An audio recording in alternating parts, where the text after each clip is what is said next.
welcome to the Charmed Life podcast. I am your host, Tricia Carr. I am an intuitive medium, a channel. I am a spiritual teacher and a hypnotherapist. I'm also an animal communicator.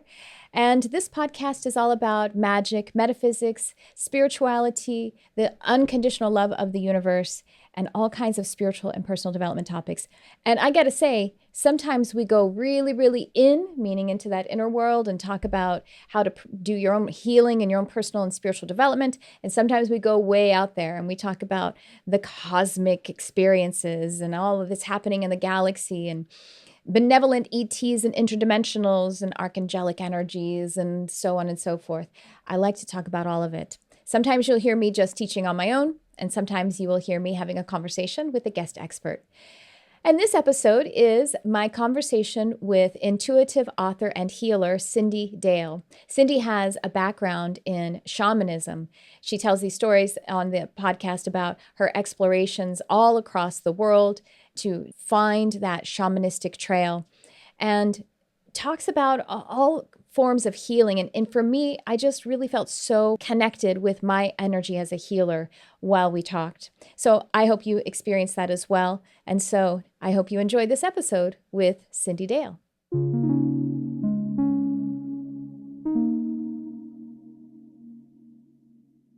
Cyndi, welcome to the show. I'm really excited to connect with you. You have such a beautiful light, such a beautiful energy, and the work that you're doing is so helpful and so powerful. So let's just ask you, let's get started so everyone can start to learn a little bit more about that, about your journey or the work that you're doing right now, whatever you want to share.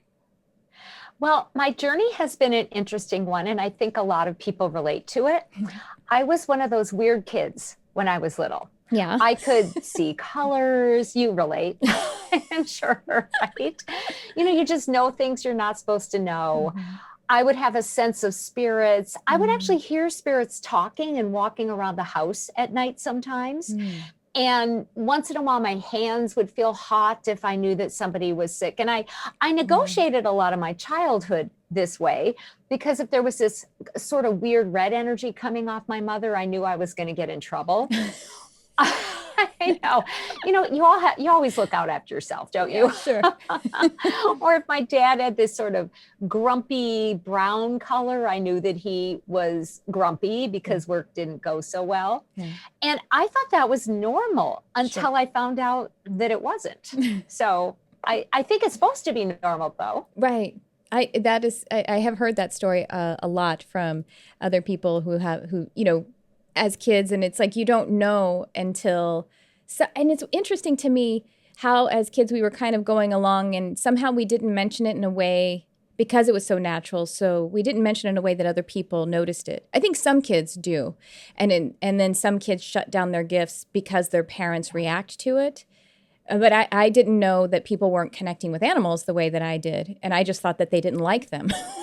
Like, why are you ignoring so sad. Well, no, I noticed it from a very young age. So I guess I just kind of thought, some people don't like certain kinds of people and some people don't like animals. And I just thought they're completely ignoring that animal.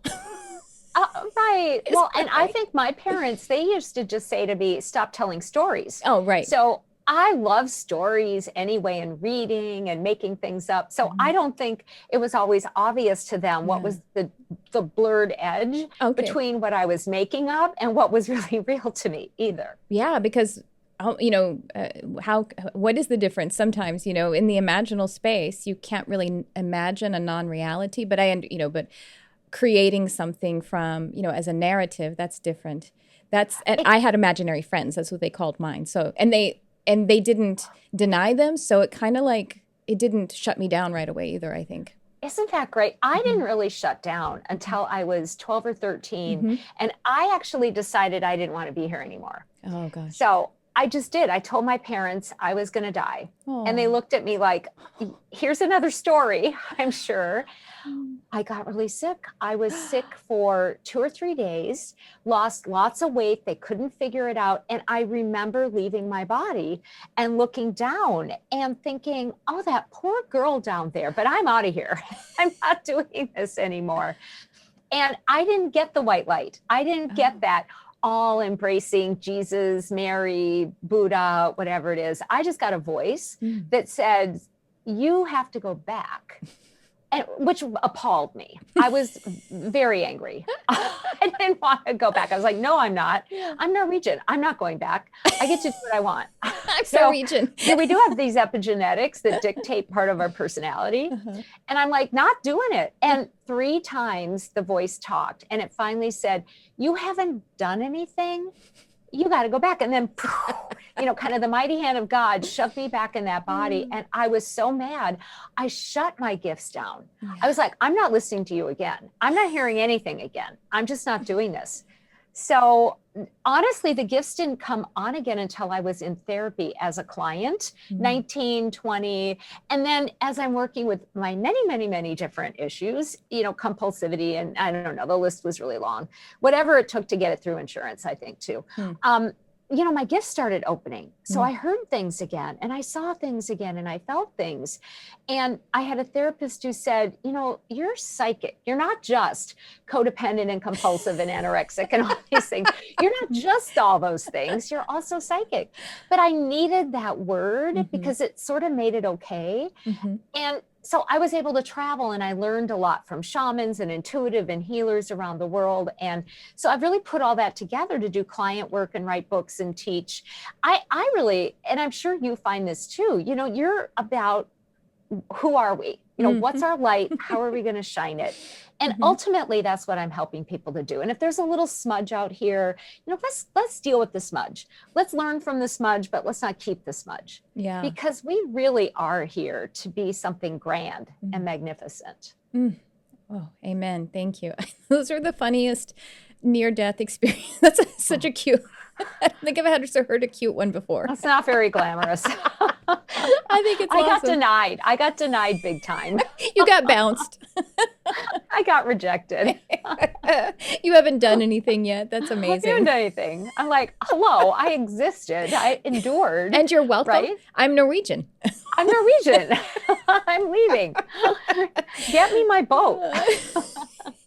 And I think it's really wonderful that you had a therapist who embraced it, because and even just the model that it opened up during talk therapy, because you were doing inner work, and that was kind of the catalyst it needed, was just to go within through any portal, and it worked. And I worked with clients who their therapists do embrace working with me or working with an intuitive, but obviously you could get one who is a bit prejudiced against it and say, no, that's hallucination and all of the other things. So exactly. Really cool. And that's kind of an issue as a practitioner.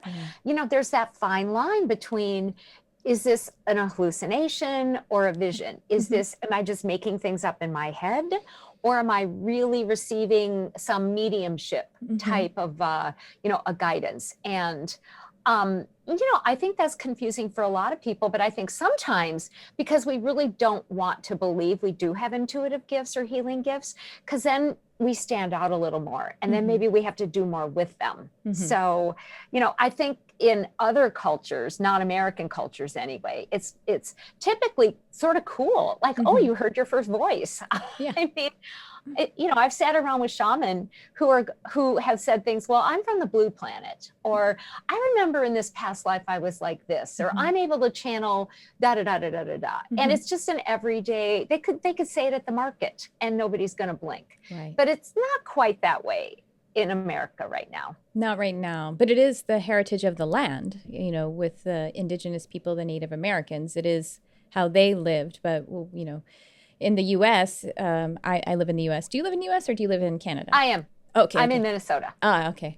Close to Canada. I must have been feeling out your neighbors. That's right.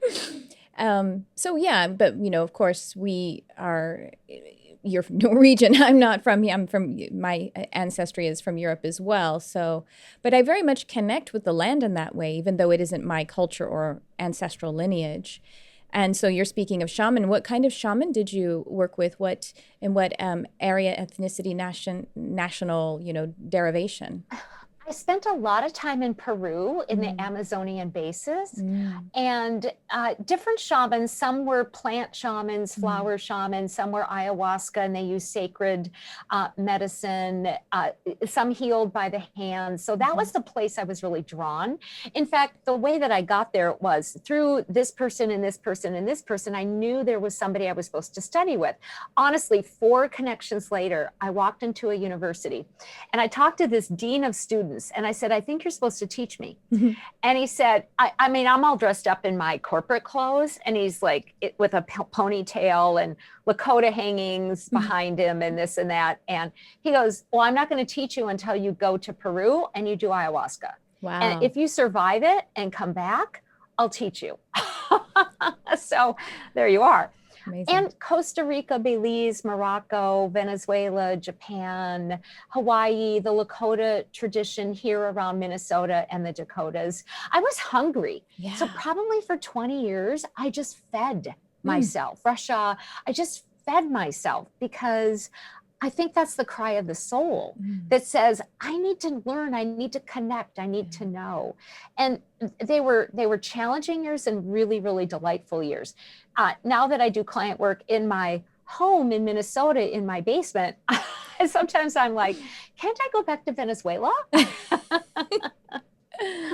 Wow. So what kind of client work do you do now? That's a beautiful journey, I was going to say. And what kind of work do you do with your clients? Tell everyone. I do energy healing. I do intuitive work. About 90% is over the phone. And it has been for a long time. So I was COVID ready. You know, I know, me too. Yeah. You too. Yes. Yeah. I actually, you're already on the phone, right? Well, yeah, this is actually a studio. And so I did in the last, 2 years, start seeing some people locally in the studio, but I started my business online. When I started my business, it didn't occur to me to even bother doing something in person, but it's, I've been doing it like 99% remotely in this way for over 5 years. So then when the world is like, what's a Zoom? I was like, how do you not use that all the time? I know we're already Zooming, right? Do you think it impacts the work? I'm asking because people ask me that constantly. They're like, can't I come in? I think it'll work better. What do you tell people? Well, it's non-local work, no matter whether you're local or not. So I don't think that it doesn't impact the work. I will say from my point of view, from my perspective, I'm highly physically sensitive. I take in energy with all of my energy. And that I think my mentor, who's my hypnotherapist mentor, when I told her that and I said, there was like, for example, one client who we were seeing each other in person. And then when we had to shift because of the virus, I said, you know what? I felt like I was actually able to move a little bit deeper with this person because it was like a regular. And I told my mentor this, and I said, I felt like my energy kind of sustained a little bit better without being in like having our energies linked in the 3D. You know what I mean? And my teacher said, well, yeah, you were able to manage it better. So basically just how my energy works, sometimes it's better, but it's not that I should always do it, because there is a difference to doing things in person with the energies physically linked in 3D. And I think that sometimes that would be helpful, but I don't think it ever has to be that way. You know what I mean? I do. Is that and confusing? I'm a lot like you. I'm physically empathic, emotionally empathic, and I like it. For me, because there's so many over empaths who just drowned in other people's sorrow, or they're with somebody who has a knee pain and they're limping the rest of the day. Yeah. I'm not like that. I love using these different body senses. First of all, intuition is based in the body. Of course. It's not out here, it's in here, because it tells me what the client's going through. And I can also tell if they shift. And I think working over the phone gives that distance where I can analyze it a little better. Yes. I can go, oh, maybe this is this, and let's go this direction. You know what I also find is that people tell me more over the phone. I don't think they're as embarrassed. If there's something they're embarrassed about, kind of that affair or the this or that, they're just talking into the phone. They're just talking, kind of to somebody outside of themselves, not in the same room. So I think sometimes they're better able to open up. too. Totally. And what you just said about that, like being able to sort of analyze it or look at it. So I'm a hypnotherapist, and we talk about suggestibility and also the personality as emotional and physical. And so the physical is the way that you take in information is literal, direct, bodily, and no one is 100% either way. So you also have the emotional input, which is actually more like intellectual. It sounds like we're talking about, it seems like a misnomer on the outside, but it's the intellectual input, the mental and intellectual input.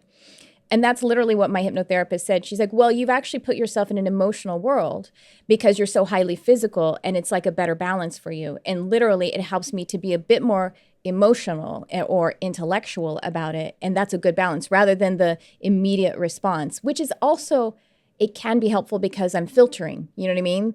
And so there's just different parts of the being that we would be working with at all times. But I can do the physical connection even remotely. So exactly. I do too. Yeah. I do too. And the spiritual. And I don't necessarily just mean their spirit. Yeah. I tend to be mediumistic. I don't channel dead people that come in my body and talk. I don't work that way, but I sense when somebody's there. I might get images or pictures, or sometimes not in a drastic way. I mean, my belief is this is my body.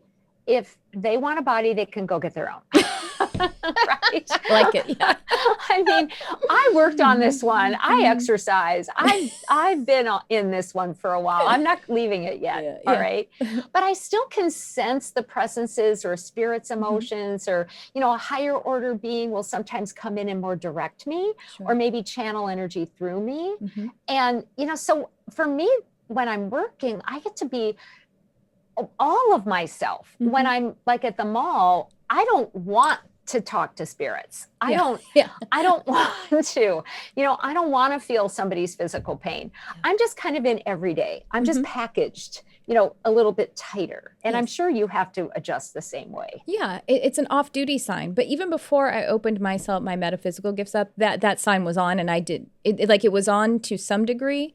But then I was unconscious as to how, you know what I mean? I was unwell as an empath. I was sponging and everything. So I had to kind of like bring the light of consciousnness to how I was doing it wrong. And it was all in the unconscious and fearful paradigm. And then I had to then I opened it up. But it was very easy. It's always been very easy for me to go off duty. Yeah, and it is for me too. Yeah. That's why if I run into somebody like a client at the grocery store and they're like, what about this? I'm like, what are you talking about? Oh yeah, amnesia, right? I have to, I take notes after session. Good luck with that. Totally.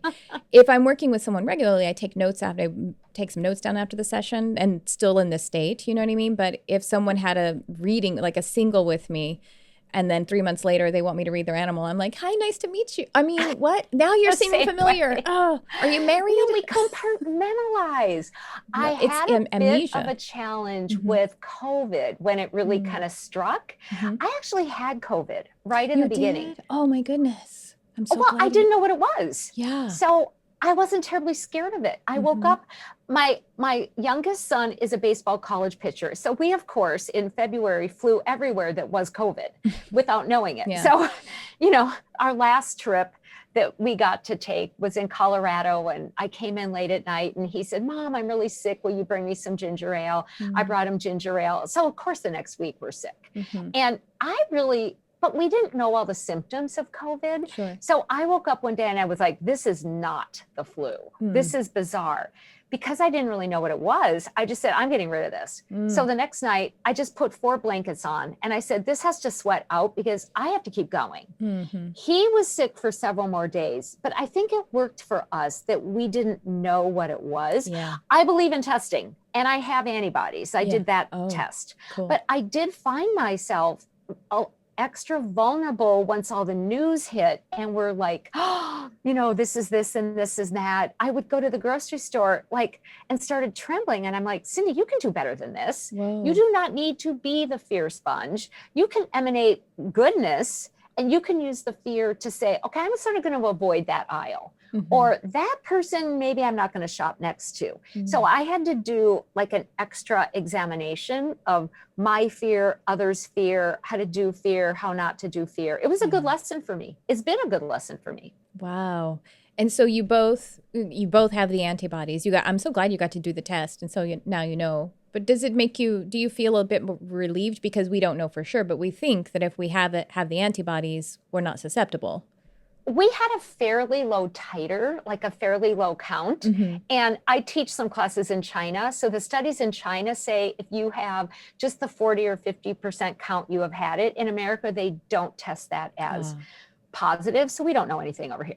Yeah. Oh, shocking. But I do have antibodies, so I have had it. Mm-hmm. It makes me feel a little bit more resilient. Mm-hmm. And the fact I didn't get super sick, makes me feel good. So if I get it again, I probably won't get that sick. But I think it's really important for me anyway to still wear my mask if I'm in the grocery store, because I don't want anybody being scared and I don't want to get it again. And we don't know. You know what I mean? Nobody knows anything. Yeah.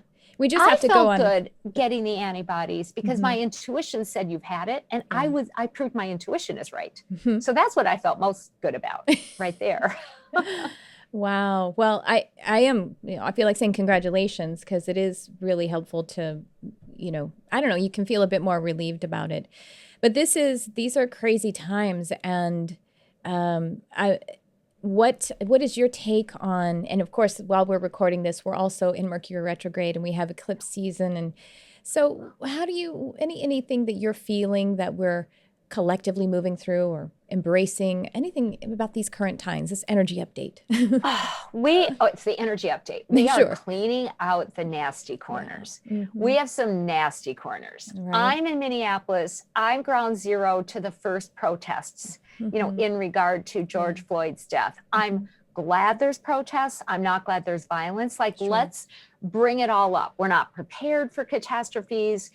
We didn't think that we were one world, one people. So, how intelligent is that? Because the virus doesn't care that there's a territory line. Mm-hmm. It's going to go wherever it goes. So let's just knock down the walls. Let's wake up. Let's take care of each other.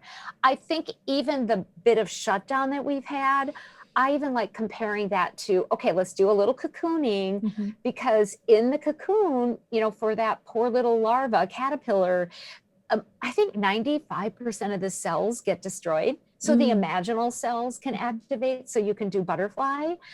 How are we going to emerge? Are we going to address climate change? Are we going to care about each other? Are we going to look at our destructive, negative patterns that we've inherited? I think it's a huge wake-up call. And I personally find people nicer. That's my circle, though. I just hang around nice people. So I find people in my little world considerate and caring, and how are you? And I hope we can all do that. And we don't all have to hoard toilet paper or defend our actions from 300 years ago or 3 years ago, and just move on with it. Mm-hmm. What I noticed that, we just had the 4th of July. And as I didn't do anything, but still it was obviously on our radar for the holiday, that there was a holiday. And as we were approaching it, I thought, oh, wait a minute.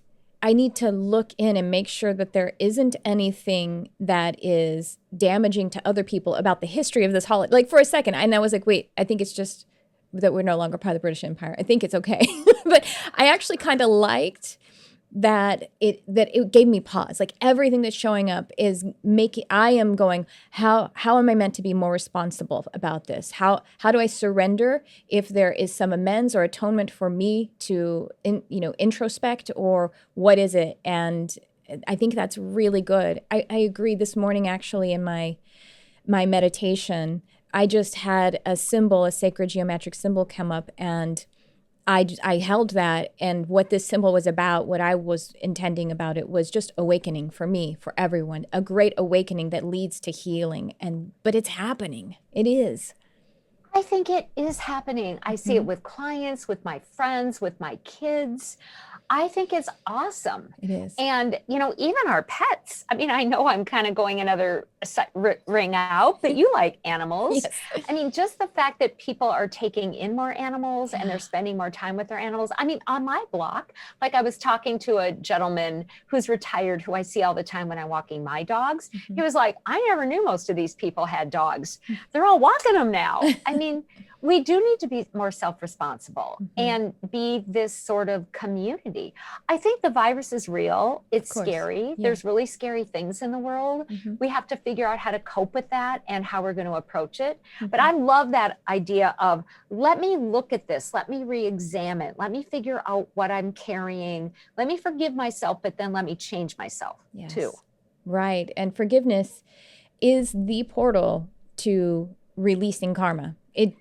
Is there anything more? If we are definitely looking at karmic patterns with everything that's showing up, and I just don't know of a better way. I don't know of a different or better or more direct portal than forgiveness. But the forgiveness has to extend to the other self and the self at the same time, or in some ordering. It doesn't matter, but in order for it to be complete, do you agree? I totally agree. Mm-hmm. And I have found, years ago in therapy, I had a different therapist. I've done lots of therapy, self-growth, who was like, you haven't forgiven yourself. I was so aware, of, my gosh, look at how I talked to that person, or I didn't do this for my child, or look at how I betrayed myself in all these ways. Mm-hmm. It was tough for me to even start self-forgiving. It was almost like I wanted to hang on to not just how I got shamed, like we all get shamed, right? Mm-hmm. You're this, you're that, but how willing I was to self-shame myself and just not get on with it, because I think it's scary to get on with it. Yeah. I think if we forgive then we have to really move on. We can't tell the old story. We can't punish them. We can't whatever, or engage with the same type of person. Mm-hmm. And I find if I forgive myself, I really actually do have to start moving forward. Yeah. Mm-hmm. And that's sometimes scary to try something new or be in a different way. Mm-hmm. We don't know how we're going to get treated or meted. It's vulnerable. We're vulnerable. It's vulnerable, and authenticity and, transparency and vulnerability, that's all the stuff that the ego does not want and homeostasis does not want, because we don't know where we're not going over a path that we already went over, even though that if that was a painful path, we still survived it. And so it's almost like even the pain, I know I can live through the pain, but I don't know if I can live through the unknown. Exactly. Mm-hmm. Years ago, I was part of a business ethics program at a university, and your word authenticity triggered what I used to help teach forever ago. Mm-hmm. And authenticity was always defined as being true to self and to other. Mm-hmm. And that's so simple, but being true to self, this is who I am, being true to other sort of defeats codependency. I can't just caretake them. They need to be true to themselves too. Mm-hmm. And figuring out who the other is can also include, if they're mean, do I really want to be around them? I don't need to do that, but I don't get to be mean back. So I think there's resounding calls right now for all of us to be authentic and set up authentic systems too, because something like racism is systemic. Yeah. So we're trying to rip it open, and who knows what we're going to build instead? I don't know. Right. Tell us about, I'd love to talk about your writing, your books. You have one out currently, your newest one. I would love to talk about that. And actually, and I don't mean to pivot so hard, but the work that you're doing, how it helps to ameliorate and heal and move forward and awaken and all of these things that we're talking about. My most recent book, and I've written 27 books. Isn't that crazy? That's amazing. They're gone I don't even remember them. That's wild. Having writ, you write on. But this one I still remember. Energy healing for trauma, stress, and chronic conditions. Mm-hmm. It is perfectly timed to write now. Right. For years, I wanted to write about what I call energetic conditions, energetic stress, energetic trauma, energetic codependency, kind of how do we on this physical, but also subtle energy pathways, that we are made out of, interact on, what really causes trauma? What really causes stress? How do you really get out of trauma? I've been working with it for 27, 25, whatever years. And so I'm really excited about the book because it talks about not just like polyvagal system, that's what everybody's into physically, or how the body goes into a stress reaction, or how our energy fields exchange subtle messages, but what really impacts you, what happens in the body, subtle and physical, that gets you frozen, and how do you get out of the frozen? What place does grief play? How do you figure out which forces hit you? If you're stressed by your own energies or somebody else's energies. So it's a really thorough explanation of how physical and subtle fit together, with a lot of exercises on how do you unlock for yourself and for others, and how do you be gentle with yourself on the process too. It came out, it was going to come out right in the pandemic time. So I was able to add pages and pages about the pandemic and how do you deal with the actual virus. And here's some exercises for building up your energy field, so maybe you don't get it or get it again, you know, as severely. So it was perfectly timed to be able to address the pandemic too. Wow. And also the fact that you actually got it at the beginning. And wow, I mean, synchronicity cannot be denied in this situation. No, isn't that crazy? Yeah. So I like the model. I like that it helps people. I like that we're not ignoring trauma. I mean, even during this time, racial unrest, political unrest, world unrest, pandemic, who knows what's going to happen.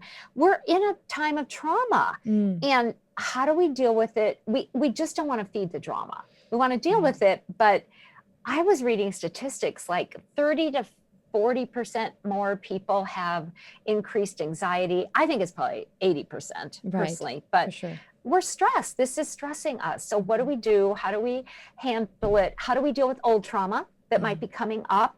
We're going to be re-triggering old trauma right now. How do you sort it so you can live today in that more peaceful, guided way also?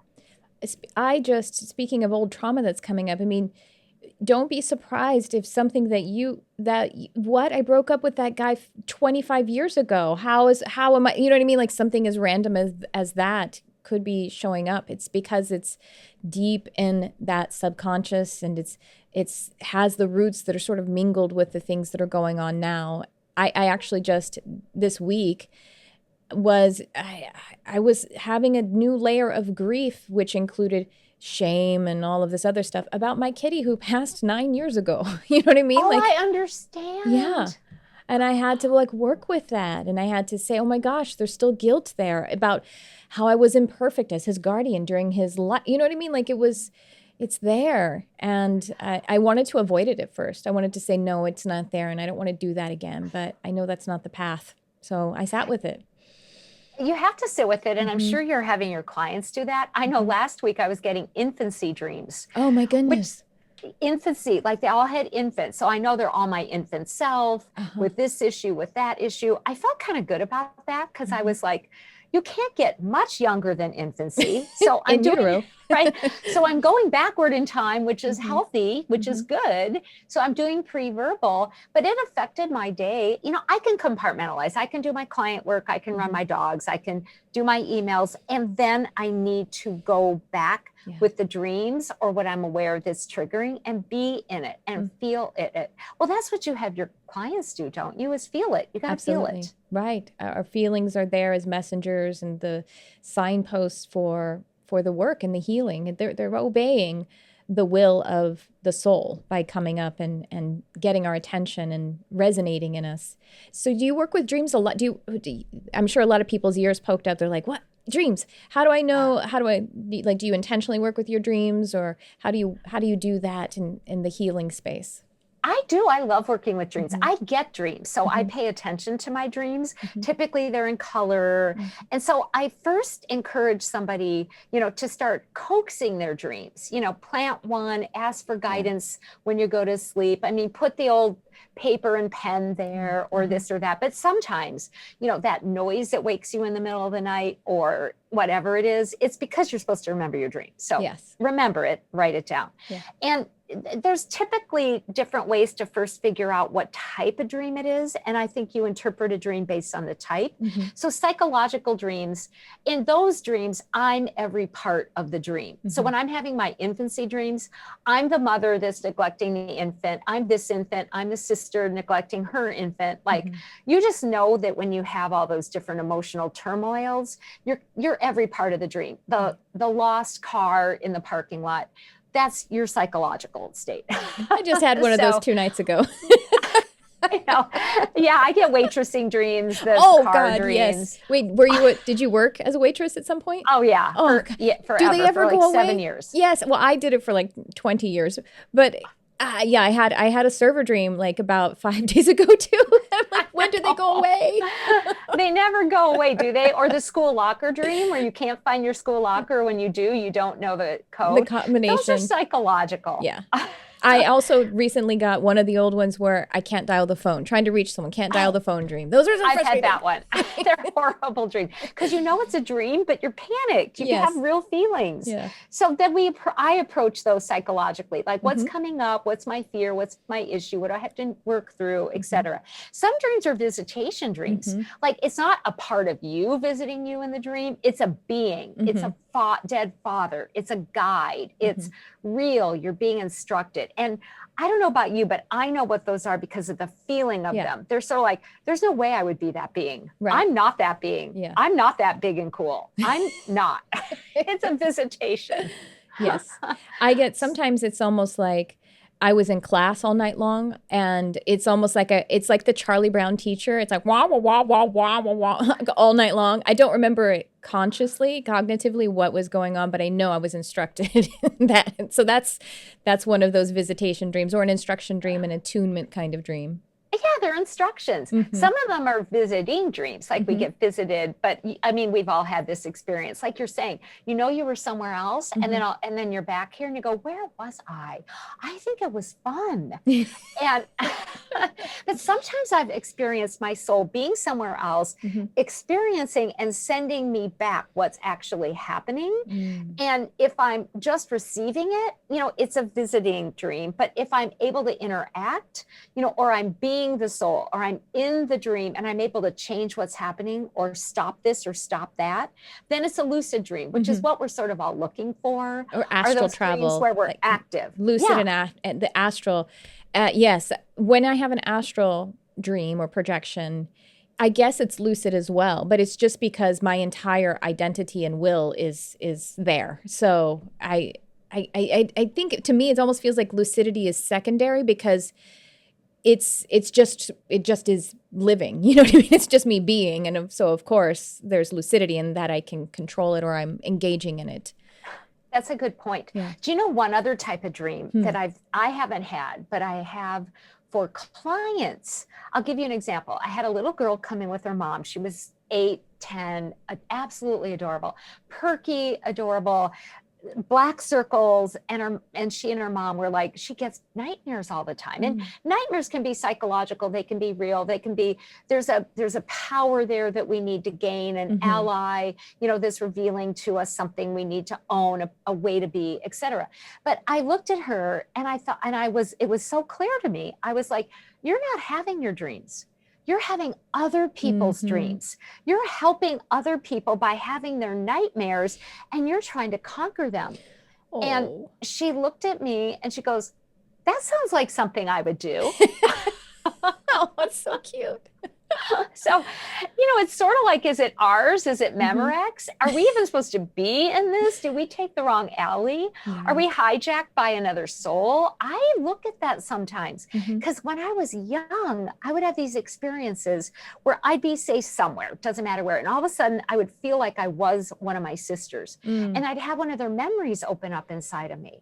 Wow. And they didn't have those memories. I was the reservoir. of their memories. So we're so interconnected. Yeah. I think we can even have somebody else's dreams. Oh, yes, I get my husband's dreams sometimes, and I actually am remembering really clearly one of my best friends. He said, he was having a dream. He's like, all night long I was dreaming that I was ugly and nobody liked me and everybody was mean to me. He said, then I woke up and noticed that my 15-year-old daughter had crawled into bed with me. He's like, oh.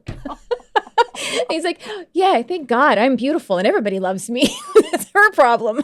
So he was having her dreams. Poor thing.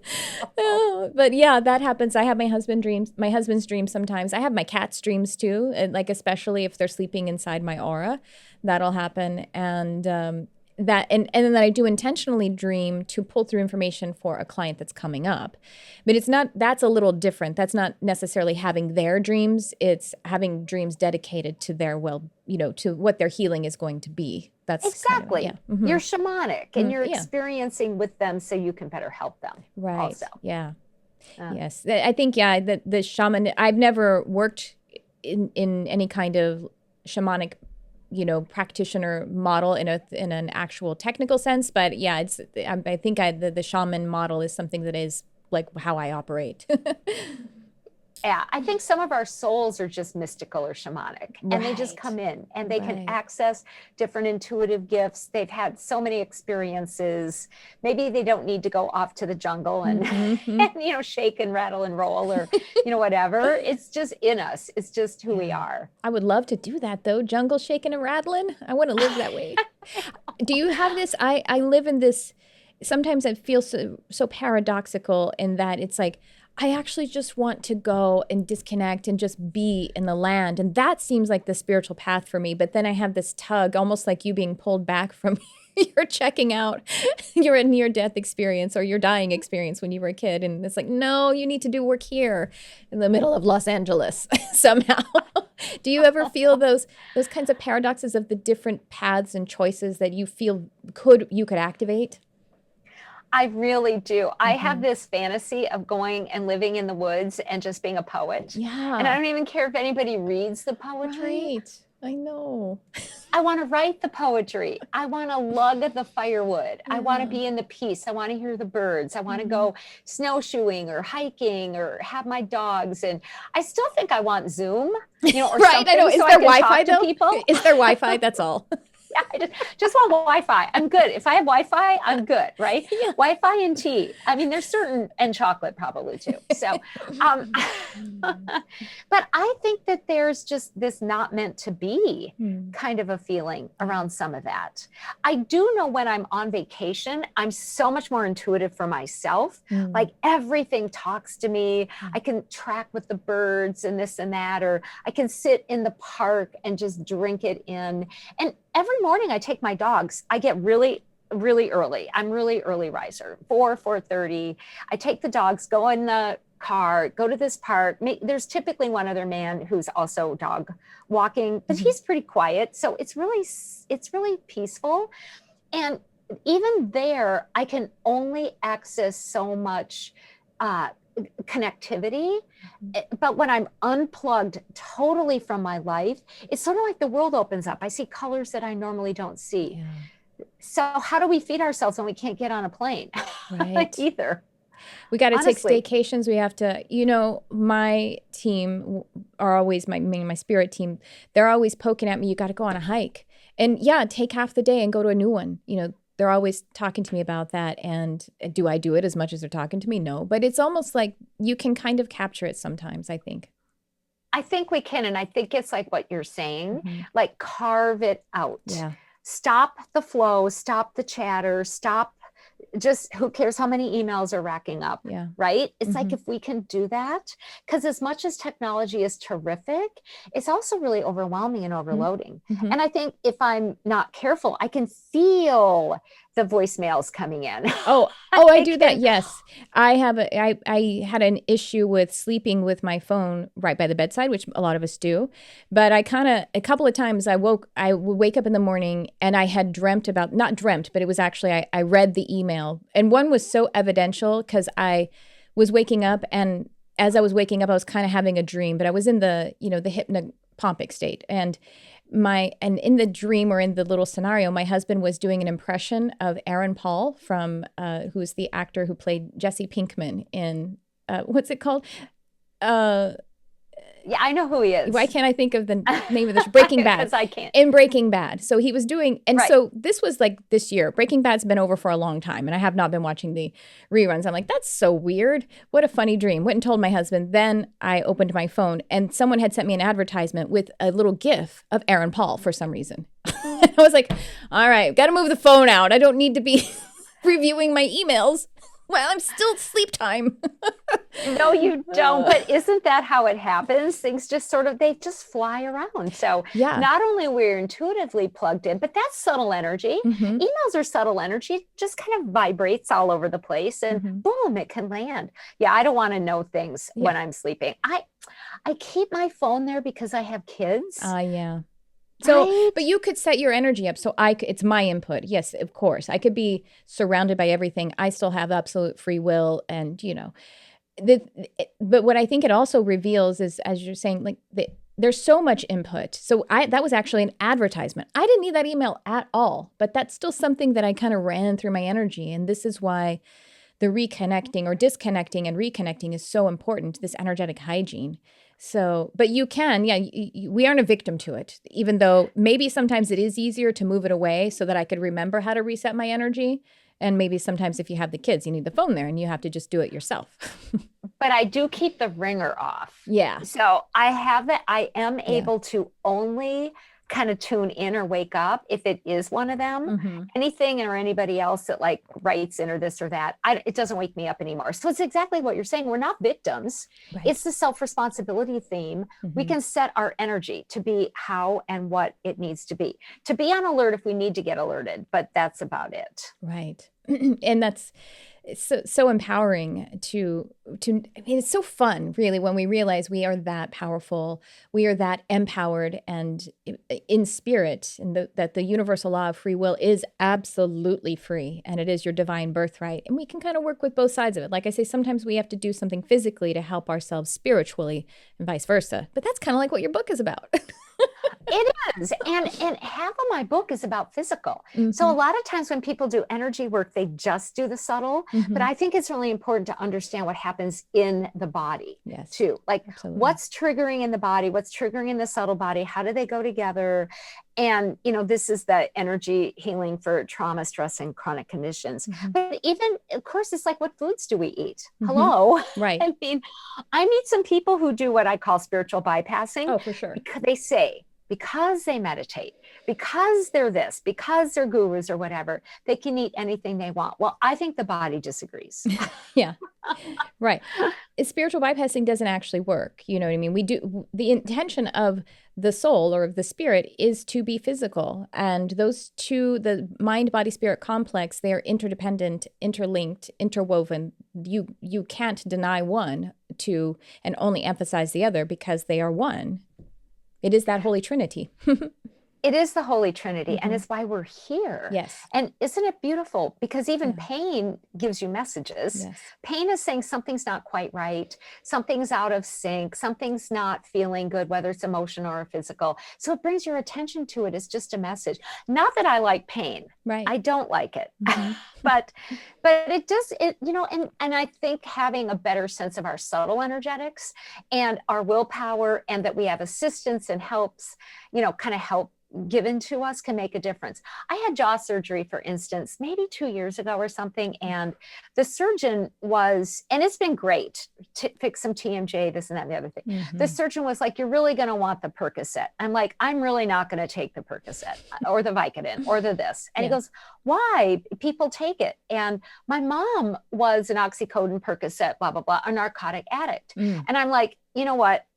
I have the genetics for being a great addict. I can so go be an addict. You put too much sugar in front of me, I do it too long, I'm back on it, or this or that or the other thing. I said, I'm not starting.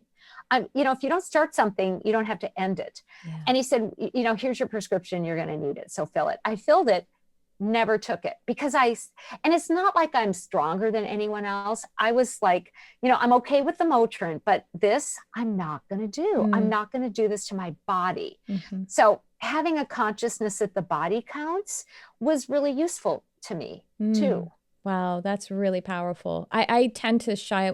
I've taken Vicodin before for really extreme pain so that I could sleep, but I don't get the same sensation that other people get. Because other people, like when I worked in the restaurant industry, they're like, oh, I take a couple of Vicodin so I can feel good while I'm working. And I'm like, for me, taking a half of one makes me feel so loopy and weird and not in a pleasant way. It's like an uncomfortable way. So I tend to avoid that stuff too, in addition to the fact that my father was an alcoholic. And so, right, I may have a predisposition to like things too much. Well, I always tell people, take what you need. Yes. You know, if somebody needs prescription meds, take prescription meds. I mean, we're just chemistry. It's chemistry, and herb is chemistry. Prescription med is chemistry. You know, but it is about honoring the body, you know, while we're honoring the soul too. Yes. Amen. Wow. This has been so much fun and so enlightening. I just love your energy. I like your lightness. I like your levity. I like laughing at ourselves. I don't know. Don't you think we should laugh a lot more? Oh my gosh, yeah. Take things less seriously. Look at it from that perspective of, oh, what is happening in this movie today, this life today? What is this life about? Right. I think that's helpful. Right. So how can people... We're going to stumble around, so we might as well laugh about it, you know, as often as possible. Right. How can they connect with you? What are some things that you're doing in your work right now? The book, we have the link of the book in the description. And what are some other things that people can connect with and work with you? On my site, cindydale.com, very easy to remember, except my name is spelled weird, Cyndi. So just look for the weird spelling of Cyndi. I do clients, I have classes, I've got all kinds of one-offs coming up. I do a program through a local college that's accredited. And because people don't have to fly into it now, we're Zooming it. They can get a certificate just sitting at home, which I think is luxurious because I can sit at home now. I have an apprenticeship program that'll be posted within a week or two. It's a great 8-month study course. Wow. I love time with people. I love to get groups together.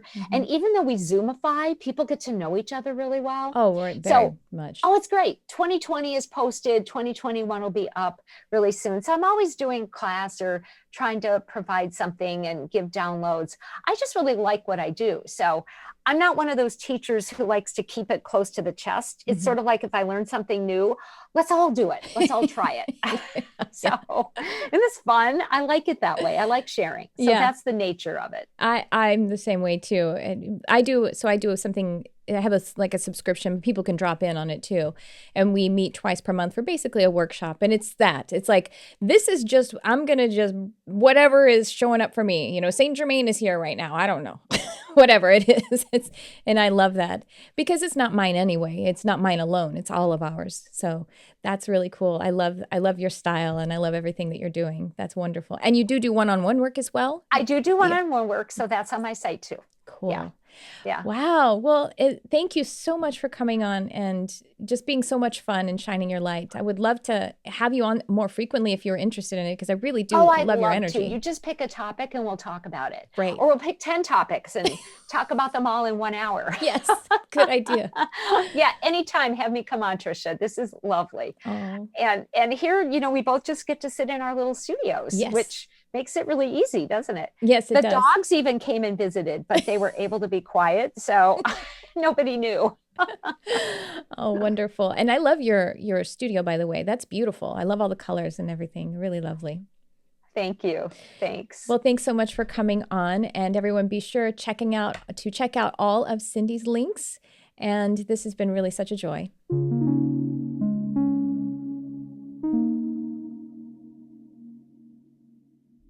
Isn't she just so delightful? Like just so much light, whether you're watching or listening, I think it really comes through that really beautiful energy that she is running, that frequency that she's running. And so I really enjoyed meeting Cyndi and having a conversation with her. And again, like I said, I felt so inspired in my healer energy. And that's what healers do, is that healers hold the space of healing so that you can discover it for yourself. You know, healers don't really teach. They hold space so you can do your own healing. Teachers don't really teach. They hold the space of teaching and learning so that you can also do the learning. And that's really the learning, is just remembering what you already know deep in your soul. So that's the kind of experience I had with Cyndi, and I have with a lot of the people that I have on this show.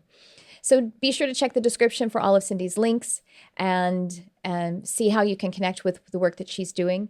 All of the people that I have on, they have all kinds of media out there. So there's ways that you can connect with them without spending any money, or resources that everybody is providing, just like this podcast. And I couldn't do it without you. And honestly, I just do it because I want to connect and I want to feel that coursing of spirit through all of us and our hearts connecting. So thank you for being here. Thank you for subscribing, liking, sharing, commenting. If you want to leave a review on the podcast, on however you get your podcast, that would be super helpful. And with that, I will just say, as usual, I appreciate you and I thank you for tuning in. I love you, whoever you are.